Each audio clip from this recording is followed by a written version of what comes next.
Hay una historia que dice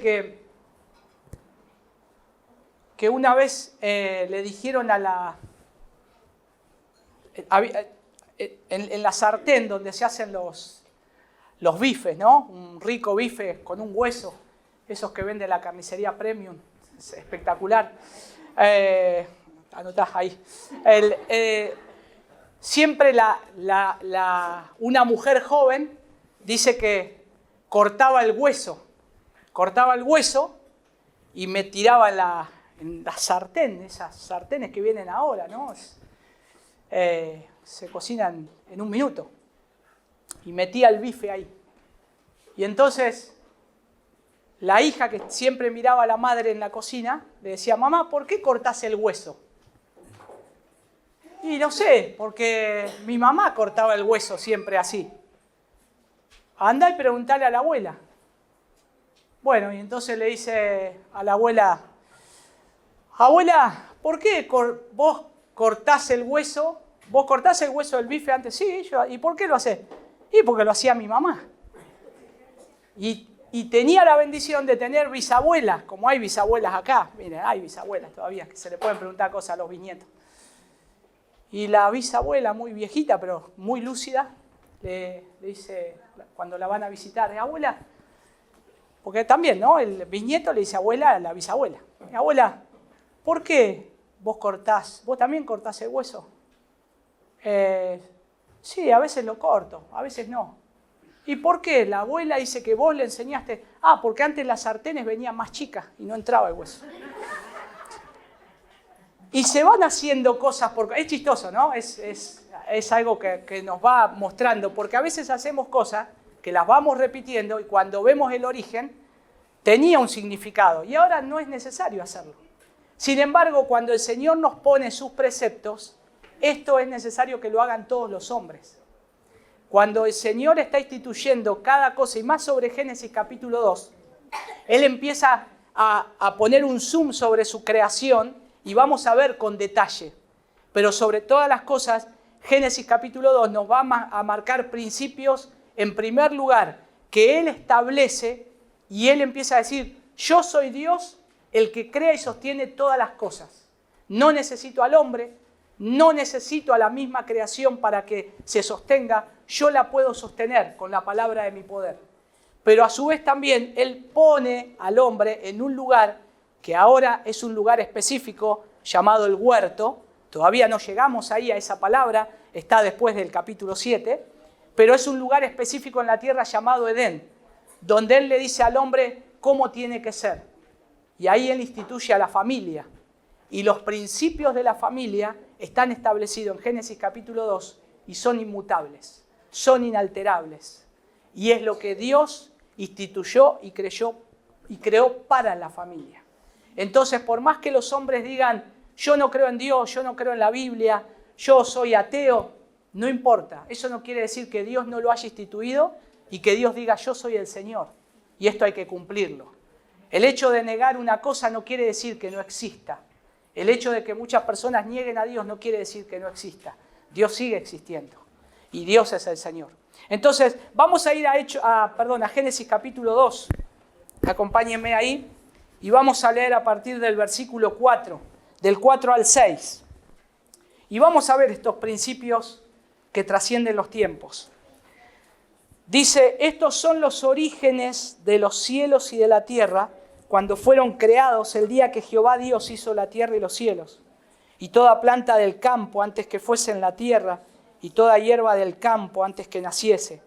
Porque Jehová Dios aún no había hecho llover sobre la tierra, no había hombre para que labrase la tierra, sino que subía de la tierra un vapor, el cual regaba toda la faz de la tierra. Hasta ahí nuestra lectura.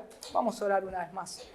Señor, te damos gracias por poder estar en este día, en este lugar, como iglesia, reunidos, Señor.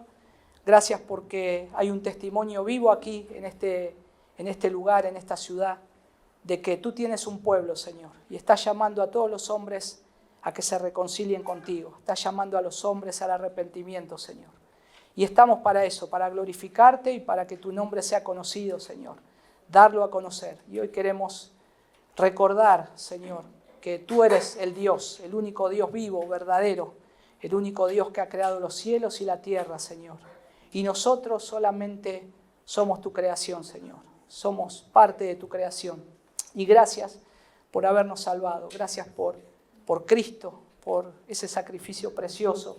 Gracias por ese plan eterno, Señor. Ayúdanos a ir a tu palabra, tu preciosa palabra, que la podemos tener en nuestras manos, en nuestro idioma, Señor, para que la podamos entender. Ayuda a mis hermanos, Señor, que tu Espíritu Santo les ilumine, les abra el entendimiento para, mientras vamos leyendo, meditando, reflexionando, Señor, que podamos recordar en toda la palabra todo lo que hoy estamos considerando, Señor. En el nombre de tu Hijo Jesús. Amén. Cada uno de nosotros y cada uno de ustedes nació. Nosotros todos nacimos en familias ya constituidas. Por ahí algunos no, hay alguna excepción. No tuvo la bendición de cuando nació tener un padre cerca. O tal vez nació y ni siquiera tuvo un padre y una madre, lo criaron otras personas. Pero todos nacimos en un contexto de algún lugar, ¿no? Sea de una casa, de un hogar, no sé, de una ciudad, un campo. Algunos nacieron en contextos aislados. Pero a medida que cuando nosotros nacemos no tenemos un entendimiento de cuando nacemos qué es lo que pasa a nuestro alrededor. Pero sí vamos creciendo y los chicos cuando van creciendo se van dando cuenta que el mundo gira en torno a la familia donde se está formando.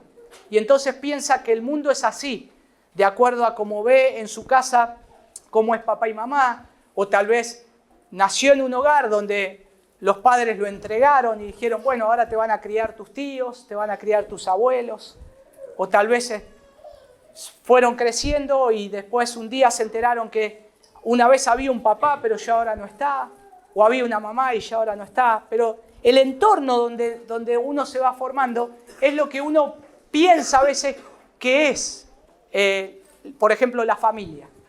O uno dice, el mundo es de esta manera, el mundo es como Argentina, o sea, Argentina es el mundo, más nosotros los argentinos, ¿no? Creemos que el mundo gira alrededor nuestro.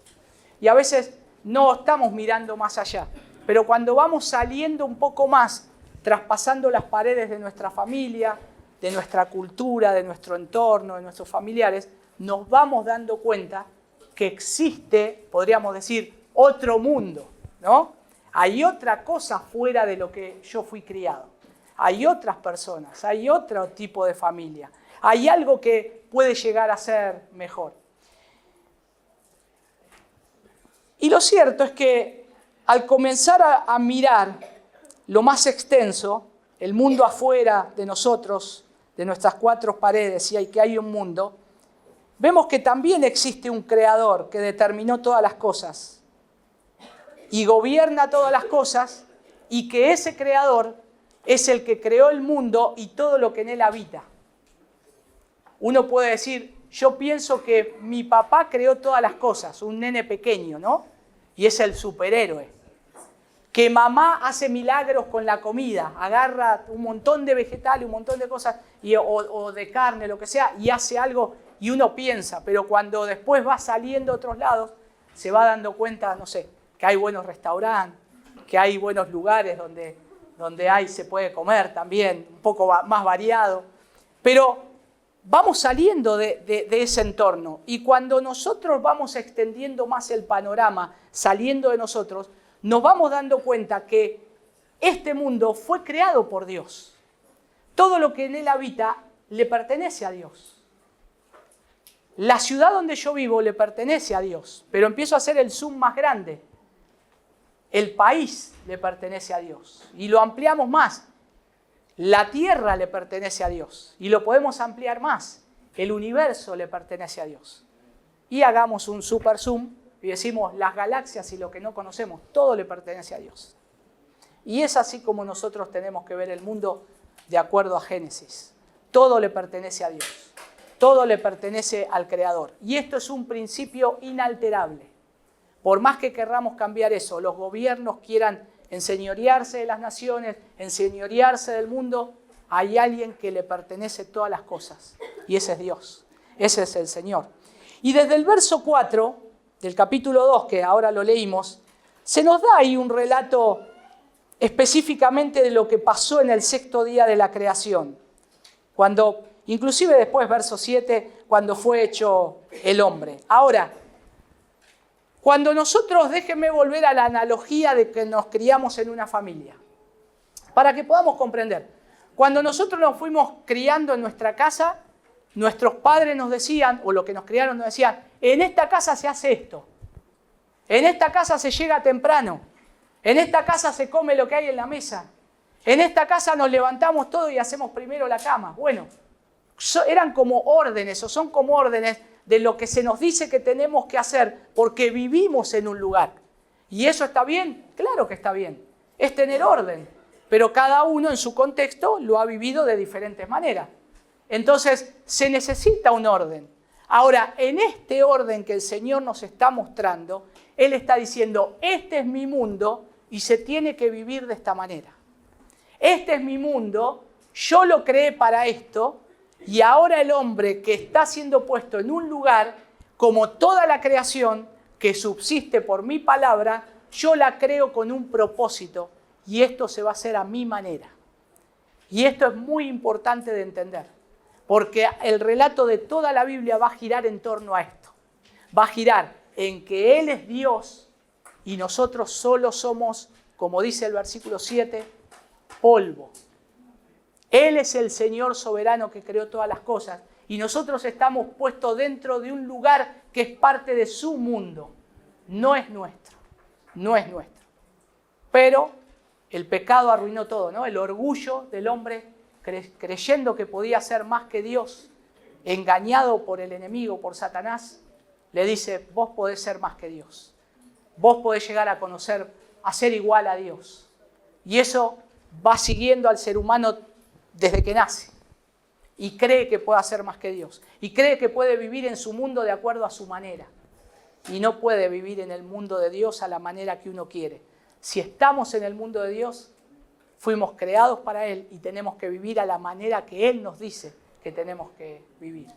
Y sobre todas las cosas, mis hermanos, porque nos vamos a dar cuenta hoy que Dios es un Dios amoroso, Dios es un Dios cercano, Dios es un Dios que nos ama, que ama su creación y quiere que nos reconciliemos con Él.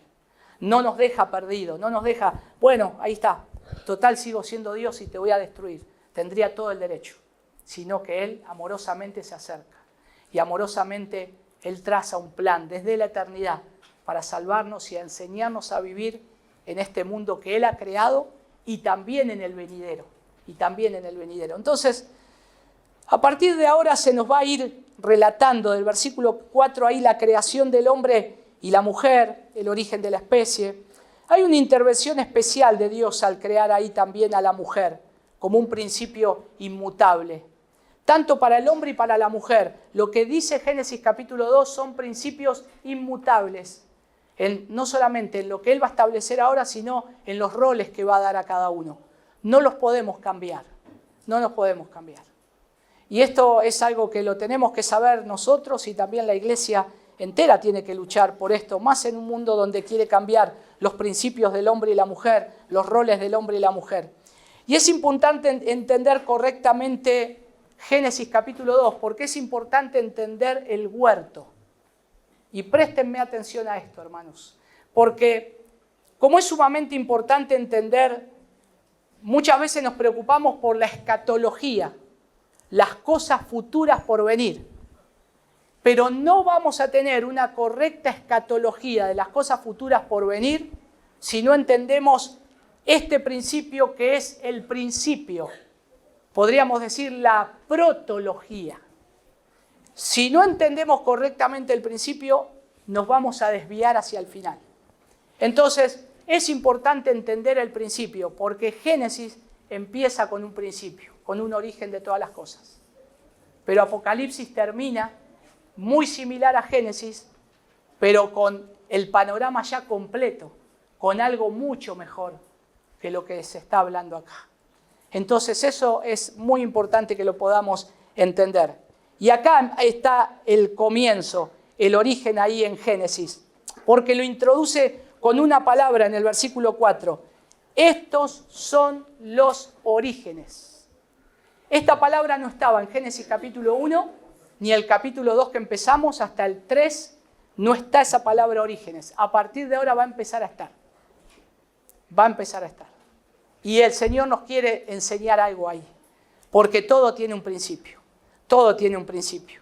Y lo que nosotros creemos y enseñamos es que hay que aceptar estos principios como únicos y válidos para todos los tiempos, pero no solamente eso, procurar vivir como Dios nos dice de acuerdo a estos principios. ¿Qué tiene de valioso que yo sepa todo esto y no lo aplique a mi vida?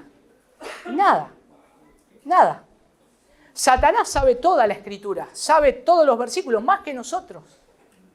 Lo sabe todo, pero él es enemigo de Dios. Yo puedo saber todo, puedo saber muchos versículos, pero también ser enemigo de Dios. Entonces, lo que tengo que ver acá es que acá hay principios, pero estos principios se tienen que vivir, se tienen que poner en práctica. Lo que Dios dice cada vez que lees la Biblia, lo tenés que poner en práctica, porque así es como vive un cristiano. Si no, estamos negando nuestra fe. Y a su vez somos como un incrédulo, ¿no? Ahora, en un mundo donde el hombre se levanta contra Dios y quiere destruir todo lo que Dios creó y puso su fundamento, y en esto yo resalto la familia, porque Génesis capítulo 2 nos va a poner un zoom sobre la familia y vamos a hablar mucho de la familia.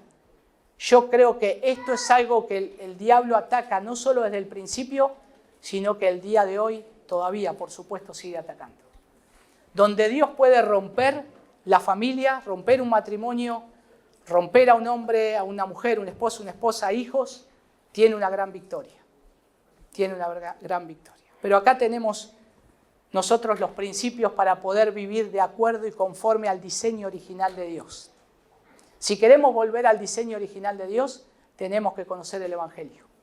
Tenemos que conocer el Evangelio. ¿Querés ser un buen esposo? Conocer el Evangelio todos los días. El Evangelio te guía a amar más a tu esposa. Predicarte el Evangelio todos los días, ver la gracia del Señor, te ayuda a eso. Y a la esposa lo mismo. Y a los hijos lo mismo. Nos ayuda a ver el origen, el principio de por qué Dios crea todas las cosas. Pero es interesante, es que aquí hay un lugar también, como les decía, que hay un huerto, y tanto el reposo de Dios que consideramos hace un par de domingos atrás, como el trabajo que Dios le da a Adán, deben ser vistos e interpretados a la luz de Cristo. No podemos despegar a Cristo de acá, porque nosotros ya tenemos toda la Escritura. Entonces nosotros tenemos que ver esto a la luz de Cristo. Porque lo que nos está mostrando acá es que hay un diseño de un lugar donde Dios pone a un hombre y está en una buena situación. Pero es un lugar apartado de otros lugares. Y el huerto también va a estar marcando un mejor lugar, un mejor sitio, donde va a ir marcando un pueblo que Él está escogiendo. Se cortó la luz o saltó la térmica, ¿no? Bueno, yo acá, la luz. ¿La apagamos? Sí, creo que está apagada, ¿no? Fíjense si están los dedos que aguanten un cachito ahí. Una de las cosas que nosotros tenemos que comprender es que también, y considerar el origen de los tiempos de nuestro Dios, a partir del versículo 4, es ver el poder omnipotente de Dios. Ver el poder omnipotente de Dios. Pero a su vez no solamente eso, sino que también lo otro que tenemos que ver es la situación de la creación antes del hombre, que eso está en los versículos 5 y 6. Entonces, mis hermanos, ¿cómo es el mundo en el que vos y yo, cuando nacimos, ya existía? Y hoy sigue el curso de los tiempos ordenados por Dios. Más o menos fui haciendo la analogía del hogar donde nacimos, de la ciudad donde nacimos, solamente por este hecho, por este propósito, de que cuando nosotros nacimos, el mundo ya existía. Eso lo sabemos, ¿no? ¿Todos estamos de acuerdo que cuando nosotros nacimos el mundo ya existía? ¿O alguno piensa que el mundo existió cuando nosotros nacimos? O sea, gira todo en torno nuestro y yo me la sé toda. No, porque por ahí están, ¿no? Eso yo me sé todas las cosas, vos me vas a venir a enseñar. No, eso es. A veces esas personas piensan que el mundo, nació Él y Dios creó el mundo, ¿no? Pero ya el mundo existía. Y lo que cuando nosotros nacemos y estamos dentro de este mundo, vemos que hay un Dios y que tiene un poder omnipotente. Tiene un poder omnipotente. La tierra y los cielos fueron creados cuando Dios los hizo. Noten que acá dice, estos son los orígenes. Esa palabra, los orígenes, a veces es la historia de. Esto es la historia de. O también se comienza a utilizar esta palabra con otra palabra que está en Génesis capítulo 5, cuando empieza a decir, esta es la genealogía. Es lo mismo que esta palabra. Esta palabra orígenes tiene connotación con genealogía, con que hay un principio y que ahora todo va a empezar a seguir un curso de la historia. Pero después de Génesis capítulo 3, vamos a ver algo interesante. En Génesis 5 va a decir la genealogía, pero va a introducir una palabra, o podríamos decir dos palabras, que dice que tal fue, engendró y murió. Y murió. Nuestra vida está marcada por un comienzo y una muerte, un principio y un final. Ahora acá en Génesis capítulo 2, todavía la muerte no ha ingresado. Todavía el hombre está viviendo en ese diseño original de Dios. Y eso es sumamente importante. Pero esto va a ir marcando también la gran narrativa de Génesis, porque acá hay una palabra muy importante. Ahí está, gracias. Gracias, Edes. Se hizo la luz. Hay una palabra muy importante que acá se va a ir nombrando, y a ver si ustedes se dieron cuenta. Cuando en Génesis capítulo 2, el versículo 4 va a introducir dos palabras que no están en el resto de los otros textos. A ver si se dan cuenta ahí. ¿Alguno se dio cuenta? ¿Qué dos palabras hay ahí nuevas? Que no está. Viene diciendo Dios hizo, Dios hizo, Dios hizo. Dios creó, Dios creó. Hasta el verso 3, y bendijo Dios. Pero ahora el verso 4 en adelante hay dos palabras claves. Claves, dos palabras claves. A ver, ¿se dan cuenta? Miren ahí, miren la Biblia, no me miren a mí, miren. Está ahí. A partir de ahora esa palabra se va a repetir hasta todo el Antiguo Testamento. Bueno, lo voy a ayudar un poco. Jehová Dios. Jehová Dios. Jehová Dios son dos palabras que ahora empiezan a aparecer. ¿Y por qué aparecen estas dos palabras? Porque antes era todo Dios, Dios hizo, Dios. Pero ahora está diciendo, introduce esta palabra, dice Jehová Dios. Bueno, en otras versiones dice Señor Dios, ¿no? Señor Dios. Y en la Escritura también conocemos que se le nombra a Dios, pero acá es Dios soberano, creador de todo, pero nos está mostrando y nos está diciendo que no solamente Él es Dios, sino que Él es Señor. Señor. Ahora, ¿quién tiene un Señor? En los tiempos de antes, ¿no? Alguien que trabajaba en una mansión imperial, no sé, y no le decían, ahora le dicen patrón, patroncito, jefe. Antes le decían ¿cómo? Señor. Ahí llegó el Señor. Cuando venga el Señor, esto tiene que estar acomodado. Y el Señor lo pone en la palabra para que nosotros nos demos cuenta que Él es el Señor, pero hay súbditos. Pero lo que también nos está mostrando es que hay un Señor que está comprometido con su creación. Y esto nos muestra un pacto. Acá empieza a mostrar un pacto. Yo no solamente soy el creador de todas estas cosas, sino que yo tengo un compromiso con mi creación. Yo hice un pacto con mi creación. Yo voy a sostener a mi creación. Yo le voy a dar todo lo necesario a mi creación. Por eso ustedes tienen que saber, y Moisés acá lo está escribiendo a propósito, que Él es Jehová Dios, porque hay un pacto especial con un pueblo que va a empezar a ser formado. Va a empezar a ser formado un pueblo ¿de qué? De una simiente. Cuando le dice al hombre, a la mujer, fructifíquense, multiplíquense, llenen la tierra. Ya eso está en el plan de Dios. La iglesia es el plan de Dios. La iglesia no es el plan B de Dios, ¿eh? La iglesia es el plan soberano de Dios. La iglesia es el plan eterno de Dios. Porque Él así lo va marcando desde el principio.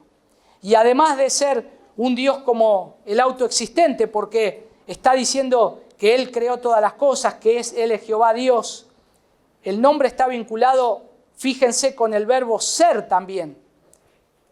Y con Él existió, existe y va a existir todas las cosas.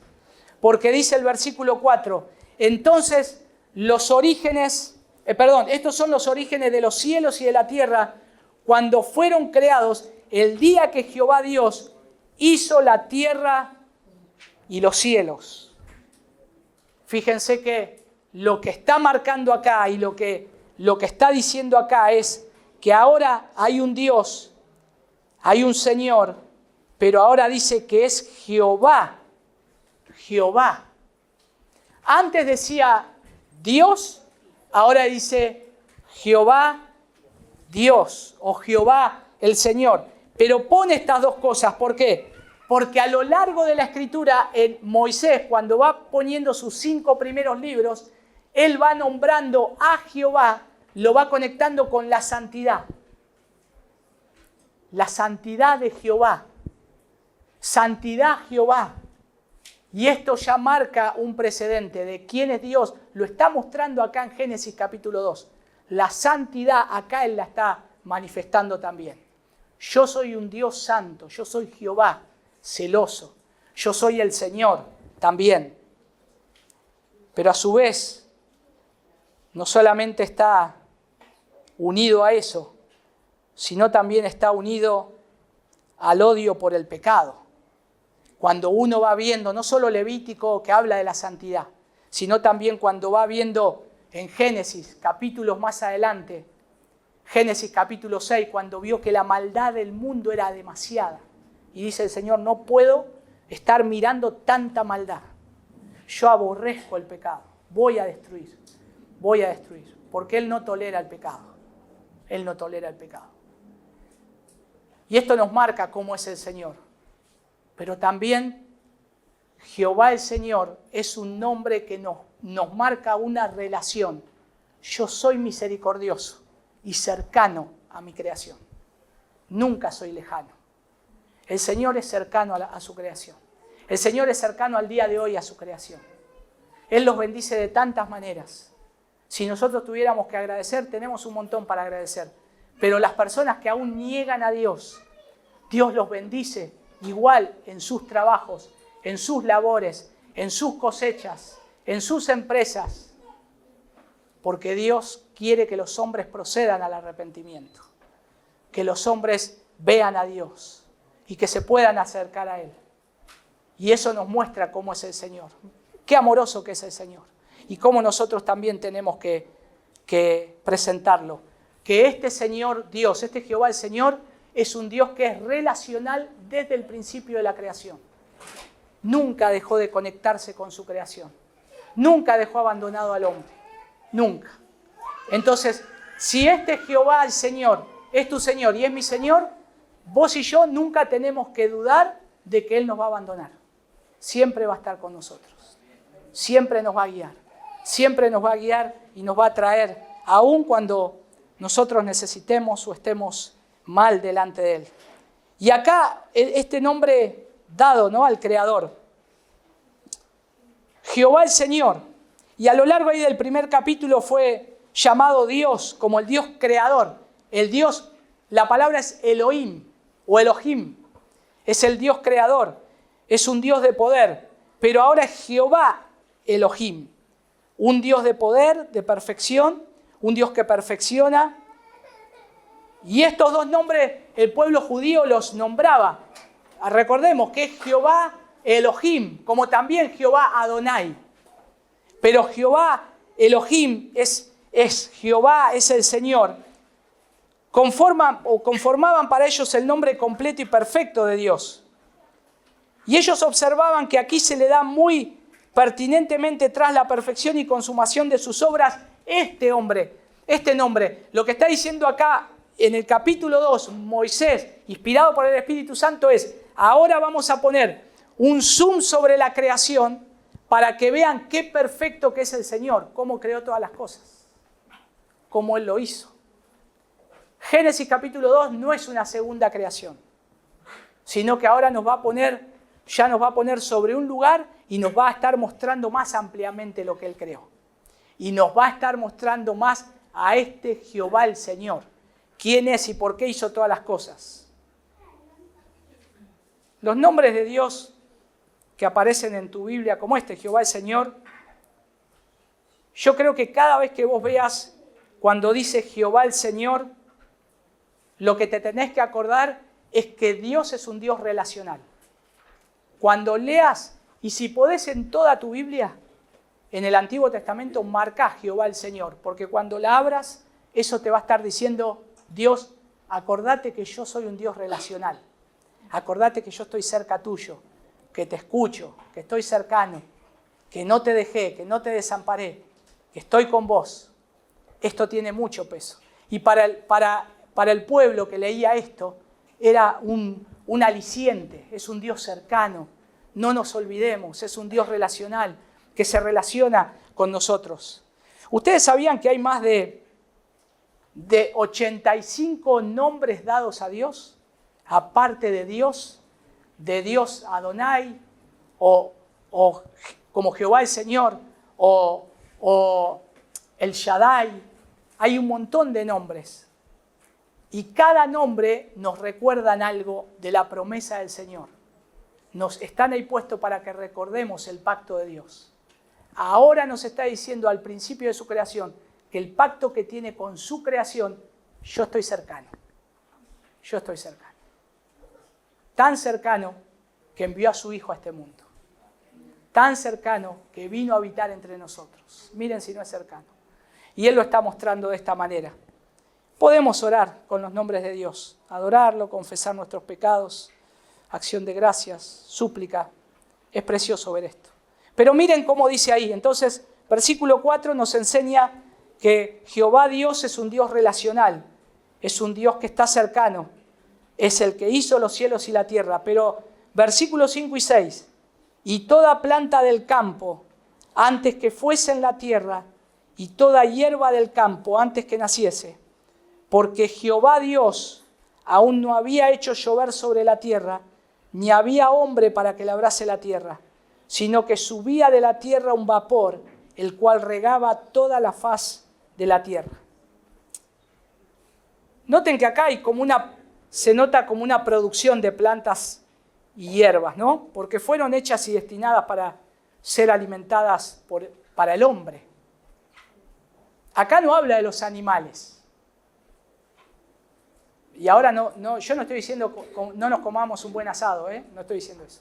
Solo estoy mirando el texto acá. Y ustedes también conmigo. Lo que está dando el Señor es de las plantas que Él está dando, del huerto, de la cantidad de árboles, eso te va a servir para comer. No solamente al hombre, sino también a los animales. A los animales. Pero miren acá, que la tierra no produjo sus frutos por sí misma, sino que es el poder de Dios. Porque fíjense que dice ahí, y toda planta del campo, Él hizo los cielos y la tierra, y toda planta del campo antes que fuese en la tierra, y toda hierba del campo antes que naciese, porque Jehová Dios aún no había hecho llover sobre la tierra, ni había hombre para que labrase la tierra. Interesante eso, Fíjense que repite la palabra hombre, o sea, no repite, sino que pone ahí la palabra hombre para que nos demos cuenta que la providencia de Él no nos necesita a nosotros.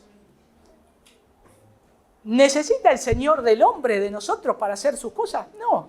Acá está diciendo, yo lo puedo hacer porque yo soy el Dios que sostengo todas las cosas. Cuando el Señor Dios pone al hombre para que cultive y lo labre y todo eso, es un gran privilegio para el hombre. Y es una gran satisfacción. Pero lo que está diciendo acá el Señor es, yo puedo sostener todas las cosas, aun cuando todavía no haya pasado un proceso natural que conocemos como la lluvia.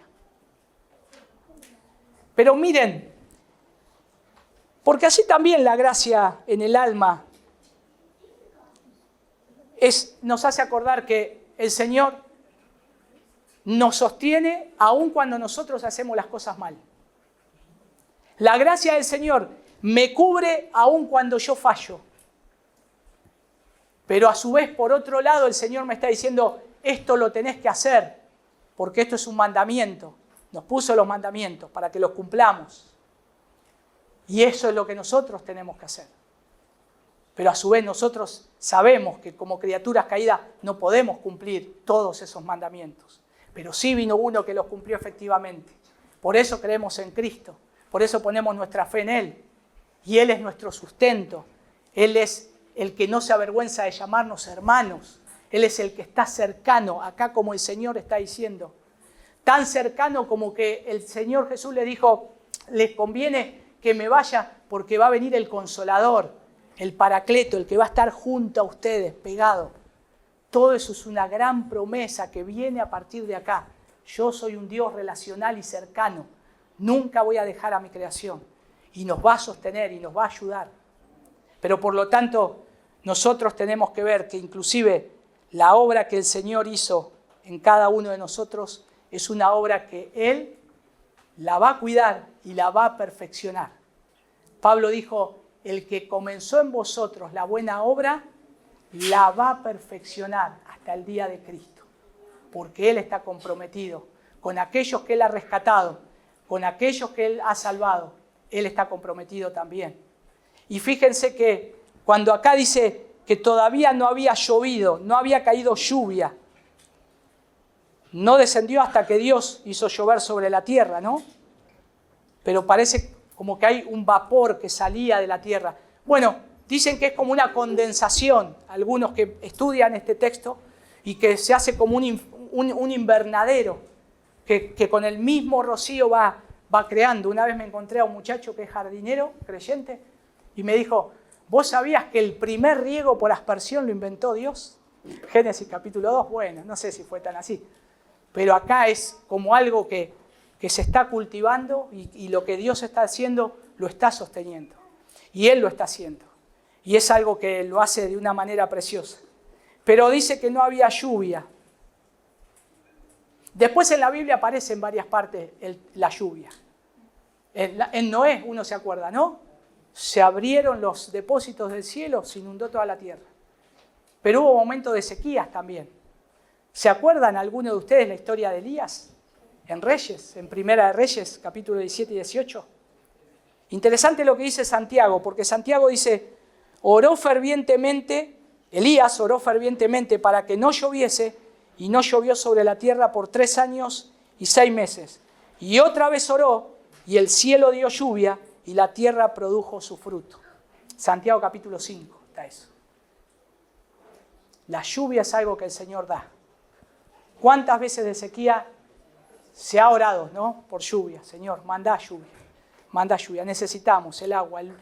¿Qué pasaría si no cae agua o lluvia por muchos años? Estaríamos bastante complicados, ¿no? Bueno, de una manera u otra Dios se va a ocupar de regar las plantas acá, como lo estamos viendo, que Él mismo ha plantado, aunque todavía no hay lluvia. Y Dios hizo que subiera ahí de la tierra como ese vapor, podríamos decir esa llovizna para regar con ella toda la faz de la tierra. Ahora, qué preciosa esta imagen. Miren esta imagen. Porque cuando leemos esto, fíjense que dice, y toda planta del campo antes que fuese en la tierra, y toda hierba del campo antes que naciese, porque Jehová Dios aún no había hecho llover sobre la tierra, ni había hombre para que la labrase, sino que subía de la tierra un vapor el cual regaba toda la faz de la tierra. Muchas veces en la Escritura, ¿cómo se nos compara a nosotros? ¿O por qué a nosotros nos compara muchas veces con plantas y árboles? Bienaventurado el varón que no anduvo en consejo de malos, dice el Salmo 1, ni en silla de escarnecedores se ha sentado, o no ha andado en camino de pecadores, sino que en la ley de Jehová está su delicia, y en su ley medita de noche y de día. Será como árbol plantado junto a corrientes de agua. Nosotros somos plantados por el Señor en su huerto. Por lo tanto, Él es el que nos sostiene. Él nos sostiene. Él se compromete con nosotros. Él nos riega, y no solamente eso, riega y cuida su jardín. Pero ahora, ¿dónde somos plantados? ¿En cualquier lado? No, porque a partir de ahora vamos a ver que hay un lugar. Y ese lugar, más adelante lo vemos revelado en la iglesia. Este es el jardín de Dios. Ustedes son las plantas preciosas del Señor. Él está cuidando de cada uno de ustedes. Los está regando, los está podando. Duele cuando poda, pero vamos a llevar más fruto. Estamos plantados en Él, estamos plantados en su iglesia, estamos plantados en un lugar específico.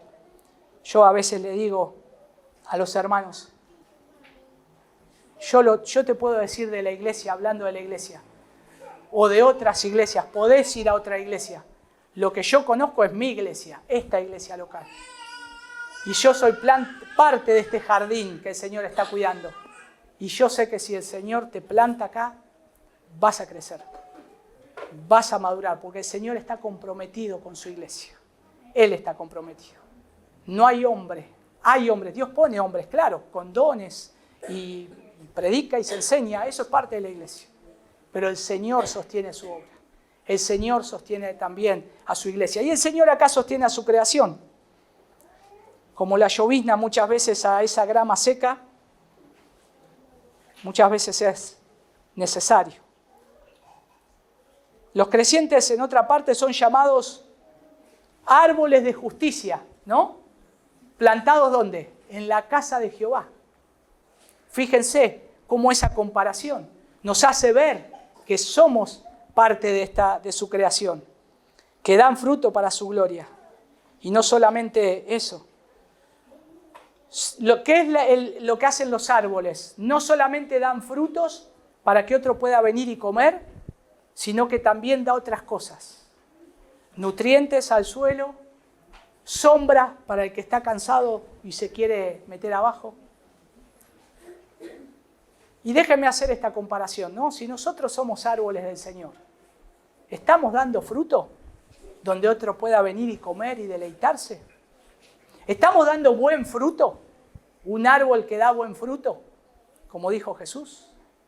Otros se pueden poner bajo la sombra de ese árbol que soy para que se pueda cobijar, tener un refrigerio, tener un refresco, donde pueda ser calmada su cansancio. Qué precioso que es esto, porque nosotros tenemos que ser esos árboles. Pero todo esto si estamos conectados a la palabra de Dios, a la palabra del Señor.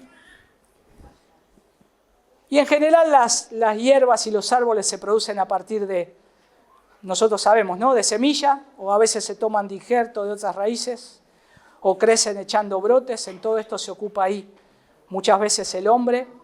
Pero en este momento el método acá es diferente, porque nos está diciendo que Dios visita la tierra, no de la misma manera que ahora, porque no había semilla, raíz, planta que pudiera germinar, pero cada una de ellas surgió repentinamente a la existencia en el momento.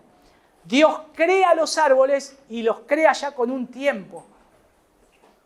Dios dijo y fue hecho. Cuando Dios creó al hombre, ¿cómo lo creó? Con una edad grande, ya adulta, para que pueda empezar a trabajar y pueda empezar a procrear juntamente con la mujer.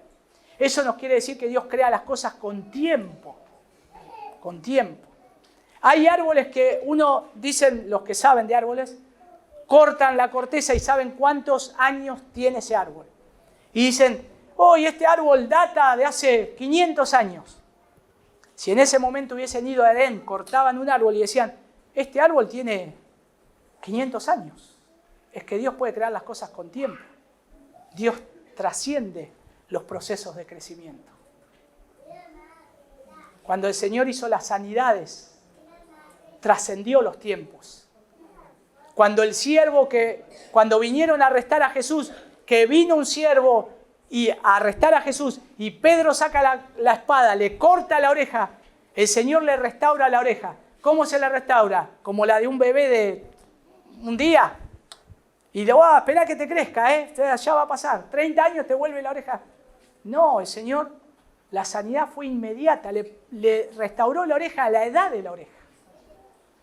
Dios trasciende todos los tiempos. Y acá nos está mostrando que Él crea todas las cosas y no solamente trasciende los tiempos, sino también todo lo que el hombre pueda llegar a ser. Bueno, nosotros sabemos que la lluvia viene sobre la tierra, se riega, trae humedad y todo lo que va creciendo, ¿no? Cuando Dios dice, todavía no había hecho llover, al mismo tiempo insinúa que es Dios quien abre y cierra las cataratas del cielo y que la lluvia y la sequía están en su mano. Por eso, cuando dice, Dios todavía no había hecho llover, porque está diciendo, yo soy el que hago llover. Ahora no tiene que llover. Ahora se está regando de esta forma. Por eso Dios es el que hay que pedirle las cosas, ¿no? Porque Él es el Señor. Él es el dueño de todas las cosas. Y esto nos muestra quién es Él. Y noten algo importante, que esta narrativa ya se está enfocando en la caída. Porque el jardín, los árboles y la tierra van a caer bajo maldición igual que todos los demás. Fíjense que acá se está poniendo el foco en árboles, en plantas y en tierra. Nos está apuntando a algo que va a pasar en Génesis capítulo 3. Va a ser un árbol que el hombre podía comer, la tentación. Pero también va a ser la tierra que va a sufrir la maldición. Ahora nos está diciendo Dios, he hecho todo a esta manera, a mi manera, he hecho todo creado por mi mano, todo lo que estoy haciendo es perfecto y está bien como yo lo estoy haciendo. El problema es el hombre, su transgresión, su pecado. Por eso es una locura echarle la culpa a Dios. Todas las cosas que ocurren en este mundo, todo, ¿por qué Dios? ¿Por qué esto? Por causa de nuestro pecado. Por causa de nuestro pecado. Interesante es esto que dice, ni había hombre para que labrase la tierra. La palabra labrase, ¿saben qué es? Es servir. Un señor, dijimos que Jehová es señor, ¿no? Ahora él se está poniendo como el amo. Pero dice, todavía no tengo un súbdito que me trabaje la tierra. Todavía no lo creé. No me está sirviendo. Ahora, ¿cómo iba a labrar la tierra si no hay herramientas? ¿No se preguntaron eso? ¿Cómo va a labrar la tierra si no hay herramientas? ¿O para qué labrar la tierra si es todo tan perfecto que no va a crecer maleza? Lo que está diciendo acá nos está apuntando hacia adelante, es que van a crecer malezas. Y el hombre va a tener que trabajar la tierra. Fíjense cómo esto nos va tirando hacia adelante. Nos está mostrando un plan del Señor. Ya tiene todo orquestado Él. Ya sabe todas las cosas.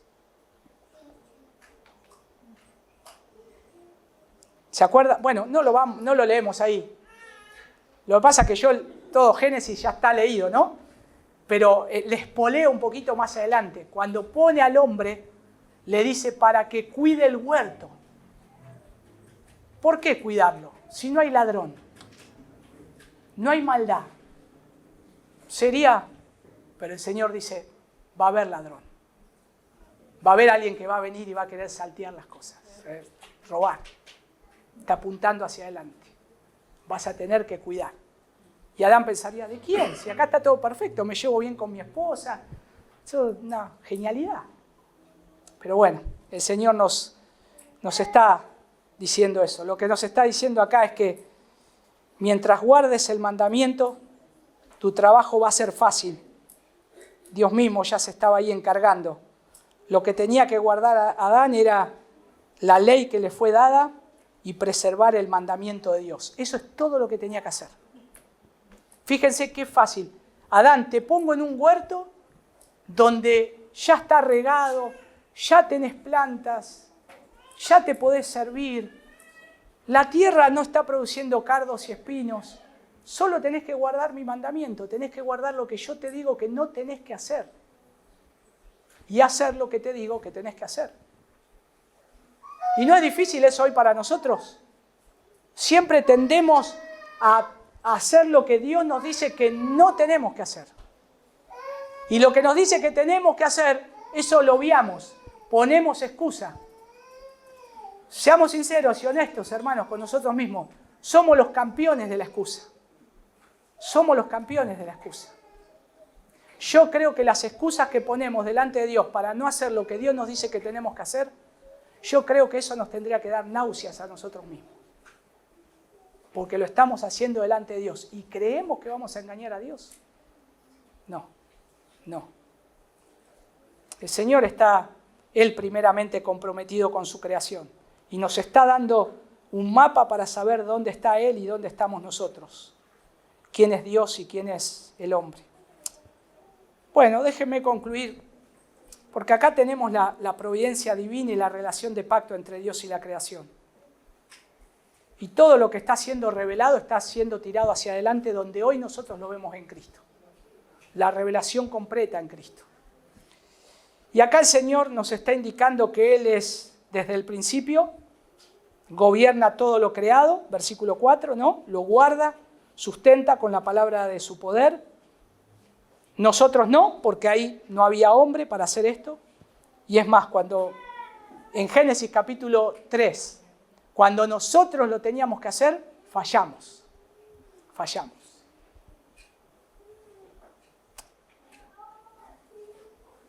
Y a partir de ahora, la narrativa va a empezar a ser más clara, ya que todo lo que se tramita de manera federal, podríamos decir, entre Dios y los hombres, lo que Dios empieza a decir es, yo tengo la primera mano de todas las cosas.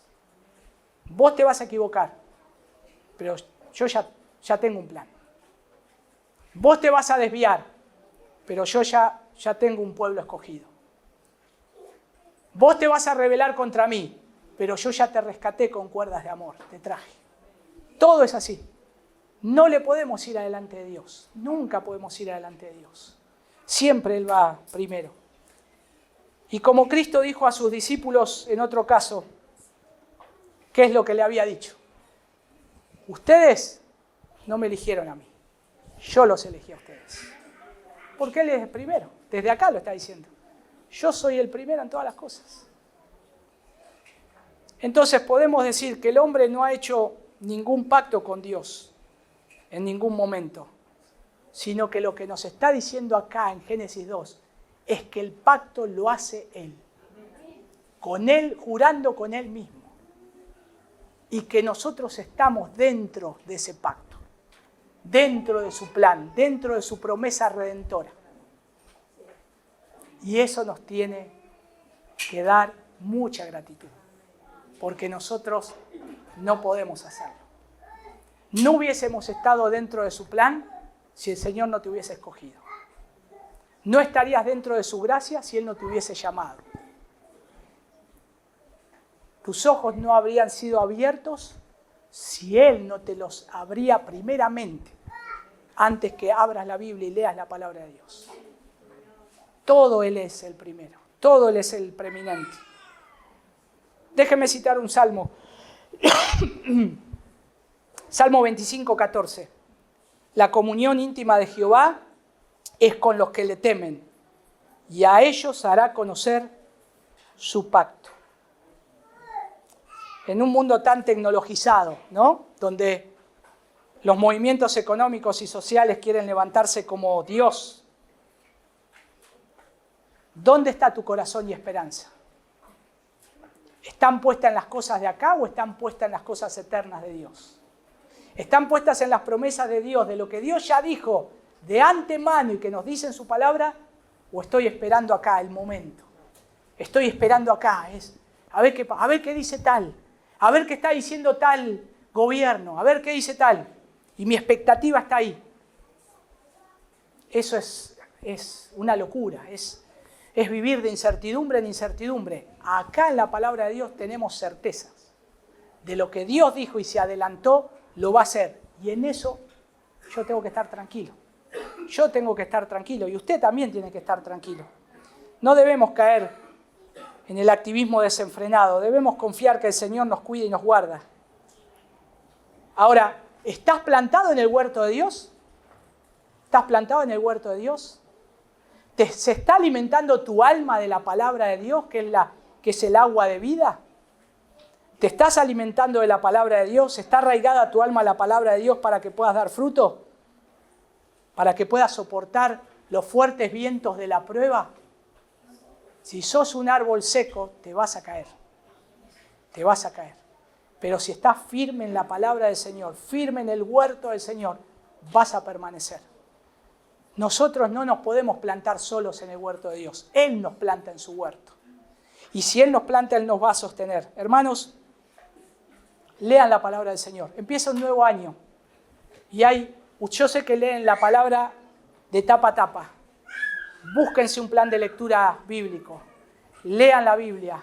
Oren. No soy profeta ni hijo de profeta. Pero nos va a requerir cada vez más estar arraigados en la palabra y en la oración. Sobre todo en los tiempos que se vienen. No descuidemos eso. Y confiemos que Jehová el Señor está con nosotros. Amén. Vamos a orar. Señor, gracias Padre por tu palabra. Gracias por este tiempo de haber podido meditar en ella. Ayúdanos, Señor, a poder ser diligentes en lo que respecta a lo que tenemos que hacer, Señor. Ayúdanos, Señor, a poder acercarnos cada día más a ti. Ayúdanos a ser árboles plantados junto a esas corrientes de agua que dan su fruto a su tiempo y su hoja no cae, como dice el salmista. Si estamos en Cristo, lo podremos hacer. Ayuda a esta iglesia, ayuda a mis hermanos. Ayuda a los padres aquí presentes, Señor, a que mediten en tu palabra, a que oren, a que te busquen, Señor. Que sean los primeros en abrir tu palabra a la mañana y sean los últimos en recordarla a la noche. Ayúdalos en el ejemplo, Señor, como tú nos enseñaste. Ayuda a las madres a ser fieles también, Señor, que retengan la palabra para recordarla a sus hijos cada día, Señor. Ayuda a los hijos a que vean que es tan necesario acercarse a tu palabra para salvación, para poder ser un árbol plantado en el huerto del Señor. Ayúdalos, Señor. Y gracias nuevamente por poder animarnos con esta palabra en este último sermón de este domingo del año, Señor. Que podamos comenzar meditando en esto, Señor, y gracias por sostenernos. En el nombre de tu Hijo Jesús oramos. Amén.